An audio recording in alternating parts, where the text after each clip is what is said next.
এক যুগেরও বেশি সময়ের আইনি লড়াইয়ের সফল অবসান হলো।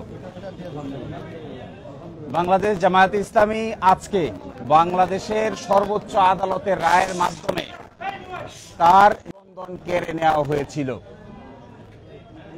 আজকের এই রায়ের মাধ্যমে বহুদলীয় গণতান্ত্রিক এবং অংশগ্রহণমূলক সংসদ প্রাপ্তি নিশ্চিত হলো।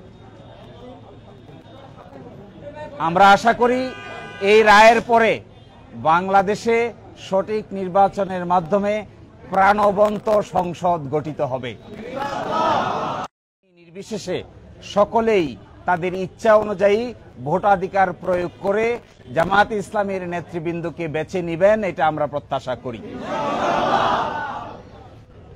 এবং আমরা এটাও প্রত্যাশা করি বাংলাদেশের এবং ইলেকশন কমিশনকে নির্দেশনা দিয়েছেন রেজিস্ট্রেশন এবং অন্য যে সকল ইস্যু ইলেকশন কমিশনের সামনে আছে বা আসবে সেগুলো যেন দ্রুতই নিষ্পত্তি করেন।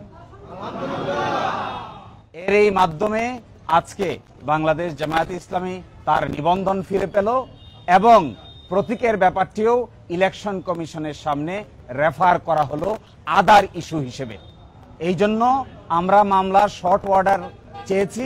আমরা আশা করি আগামীকালকের মধ্যেই মামলার সংক্ষিপ্ত আদেশ আমরা হাতে পাব। এই সংক্ষিপ্ত আদেশ আমরা ইলেকশন কমিশনের কাছে অ্যাপ্রোচ করব।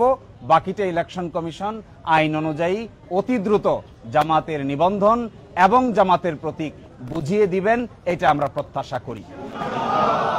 যে আজকে যে ডাইরেকশন দিয়েছেন আপিল বিভাগ, সেই ডাইরেকশনের জামাতের রেজিস্ট্রেশন এবং অন্য তাহলে যেন ইলেকশন কমিশন এটা ডিসপোজ করে। এই অন্য ইস্যু বলতে আমরা বোঝাচ্ছি এটি হলো প্রতীক সংক্রান্ত ইস্যু।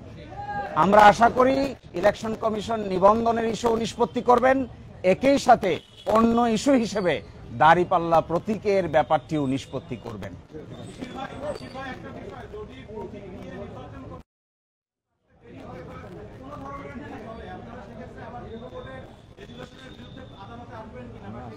না, আমরা প্রত্যাশা করি বাংলাদেশ সুপ্রিম কোর্টের সর্বোচ্চ আদালতের রায় চূড়ান্ত। কে কবে কখন প্রশাসনিকভাবে সিদ্ধান্ত নিয়েছেন এগুলো বিচারিক কোনো সিদ্ধান্ত নয়। এই জন্য আমরা প্রত্যাশা করি ইলেকশন কমিশন রায়ের কপি পাওয়ার পরে এই দুটো বিষয়ের সিদ্ধান্ত নিবেন এবং আমাদের প্রত্যাশা কার্যকর হোক, এটাই আমরা গভীরভাবে বিশ্বাস করি।